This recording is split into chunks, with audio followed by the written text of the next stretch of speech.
Hi friends, Kannada ಟೆಕ್ಸ್ಗೆ ನಿಮಗೆ ಸ್ವಾಗತ. ಇವತ್ತು ನಾವು ನಿಮಗೆ ಪರಿಚಯ ಮಾಡಿಕೊಡುವ ಒಂದು ವಿಡಿಯೋ ಚಾಟಿಂಗ್ ಅಪ್ಲಿಕೇಶನ್. ಇದು ನಮಗೆ ಗೊತ್ತಿರೋದಿಲ್ಲದವರು ಹಾಗೆ ನಮಗೆ ವಿಡಿಯೋ ಚಾಟ್ ಮಾಡಬಹುದು. ಇದು ಏನು ಲಾಜಿಕ್ ಮಾಡಬೇಡ, ಡೈರೆಕ್ಟ್ ಈಸಿಯಾಗಿ ನೀವು ಚಾಟ್ ಮಾಡಬಹುದು. ಅದು ಹೇಗೆ ಮಾಡೋದು ನಾವು ನೋಡುವ. ಹಾಯ್ ಫ್ರೆಂಡ್ಸ್, ಇದು ನನ್ನ ಚಾನಲ್ಲು ಕನ್ನಡ ಟೆಕ್ ಟಿಪ್ಸ್. ಇದು ನೀವು ಸಬ್ಸ್ಕ್ರೈಬ್ ಮಾಡಬೇಕು. ನಿಮಗೆ ಇಷ್ಟ ಆಗಿದರೆ ಇದು ಸಬ್ಸ್ಕ್ರೈಬ್ ಮಾಡಬೇಕು. ಇದರಲ್ಲಿ ಒಳ್ಳೆ ವೀಡಿಯೋಸ್ ಎಲ್ಲ ನಾನು ಡೈಲಿ ಅಪ್ಡೇಟ್ ಮಾಡ್ತೀನಿ. ನೀವು ಅದು ಸಬ್ಸ್ಕ್ರೈಬ್ ಮಾಡಿದರೆ ನೀವು ನಿಮ್ಮ ಮೊಬೈಲಿಗೆ ನೋಟಿಫಿಕೇಷನ್ ಸಿಕ್ಕುತ್ತದೆ. ನೀವು ನಿಮ್ಮ ಫ್ರೆಂಡ್ಸ್ಗೆಲ್ಲ ಶೇರ್ ಮಾಡಬೇಕು. ಎಲ್ಲ HD ಕ್ವಾಲಿಟಿ ವಿಡಿಯೋ ಇದೆ ಇದೆಲ್ಲ. ಅದಕ್ಕಾಗಿ ಫಸ್ಟು ನೀವು ಒಂದು ಅಪ್ಲಿಕೇಶನ್ ಇನ್ಸ್ಟಾಲ್ ಮಾಡಬೇಕು. ಡೌನ್ಲೋಡ್ ಲಿಂಕನ್ನು ಈ ವಿಡಿಯೋ ಒಟ್ಟಿಗೆ ಕೊಟ್ಟಿದೆ. ಫಸ್ಟು ನೀವು ನಿಮ್ಮ ಪ್ಲೇಸ್ಟೋರ್ ಓಪನ್ ಮಾಡಿ, ಆಮೇಲೆ ಟೈಪ್ ಮಾಡಿ ಚಾಟ್ ಆಲ್ಟರ್ನೇಟಿವ್. ನೋಡಿ, ಇದು ಮೇಲೆ ಇರೋದು ಈ ಅಪ್ಲಿಕೇಶನ್. ಇದು ಓಪನ್ ಮಾಡಿ. ನೋಡಿ, ಓಪನ್ ಮಾಡುವಾಗ ಇನ್ಸ್ಟಾಲ್ ಆಪ್ಷನ್ ಬರ್ತದೆ. ಇನ್ಸ್ಟಾಲ್ ಮಾಡಿ, ಆಕ್ಸೆಪ್ಟ್. ನೋಡಿ, ಡೌನ್ಲೋಡ್ ಆಗ್ತಾ ಉಂಟು. 24 MB ಫೈಲ್ ಸೈಜ್ ಇದು.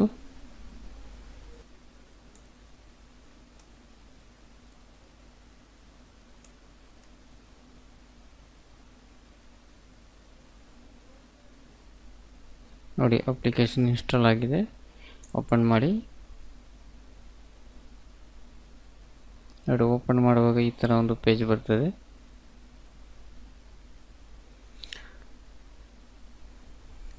ನೋಡಿ, ಓಪನ್ ಮಾಡುವ ಈ ಥರ ಒಂದು ಇಂಟರ್ಫೇಸ್ ಬರ್ತದೆ. ಇದರಲ್ಲಿ ನಿಮಗೆ ಬೇಕಾದರೆ ಕಂಟ್ರಿಗೆ ಬೇಕಾದರೆ ಇದರಲ್ಲಿ ಕಂಟ್ರಿ ಆಪ್ಷನ್ ಉಂಟು. ಅದರಲ್ಲಿ ಕಂಟ್ರಿ ಬೇಕಾದರೆ ನಿಮಗೆ ಚೇಂಜ್ ಮಾಡಬಹುದು. ಯಾವುದು ಬೇಕಾದರೆ ನೀವು ಸೆಲೆಕ್ಟ್ ಮಾಡ್ಬೋದು. ನಾನೀಗ ಆಲ್ ಕಂಟ್ರಿ ಸೆಲೆಕ್ಟ್ ಮಾಡಿದೆ. ಇಲ್ಲಿ ಸ್ಟಾರ್ಟ್ ಆಪ್ಷನ್ ಉಂಟು. ಅದು ಜಸ್ಟ್ ಕ್ಲಿಕ್ ಮಾಡಿದರೆ ಇದು ಚಾಟಿಂಗ್ ಸ್ಟಾರ್ಟ್ ಆಗುತ್ತೆ. ಇದು ಆಟೋಮೆಟಿಕ್ಕಾಗಿ ಇದು ನಿಮಗೆ ಒಂದೊಂದು ಆದ್ಮೇಲೆ ತೋರಿಸ್ತಾರೆ. ನಿಮಗೆ ಬೇಕಾದರೆ ಇಲ್ಲಿ ಬೇಕಾದರೆ ಮೆಸೇಜ್ ಟೈಪ್ ಮಾಡ್ಬೋದು ಇಲ್ಲಿ, ಆಮೇಲೆ ಸೆಂಡ್ ಮಾಡ್ಬೋದು. ಇದು ಹೇಗೆ ವರ್ಕ್ ಆಗೋದು ನೋಡೋ. ಫಸ್ಟು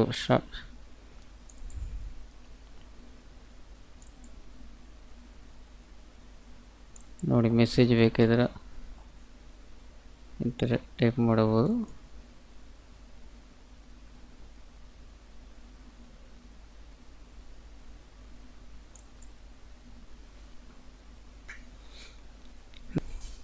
ನೋಡಿ, ಸ್ಟಾರ್ಟ್ ಬಟನ್ ಓಪನ್ ಮಾಡಿ.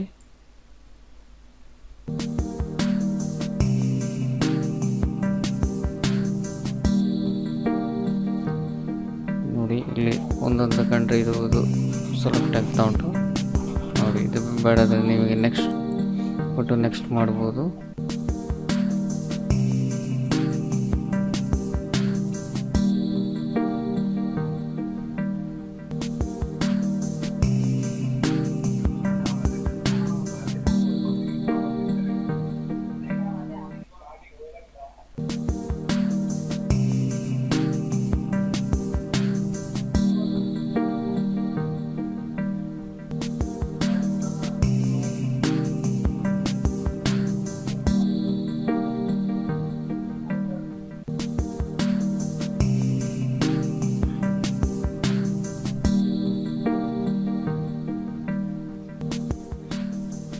ಈ ಅಪ್ಲಿಕೇಶನ್ ನೀವು ಯೂಸ್ ಮಾಡಿ ನೋಡಿ. ಫುಲ್ ಟೈಮ್ ಪಾಸ್ ಅಪ್ಲಿಕೇಶನ್ ಇದು. ನಿಮಗೆ ಇಷ್ಟ ಆಗಿದರೆ ಇದು ನಿಮ್ಮ ಫ್ರೆಂಡ್ಸ್ಗೆಲ್ಲ ನೀವು ಶೇರ್ ಮಾಡಬೇಕು. Thank you for watching.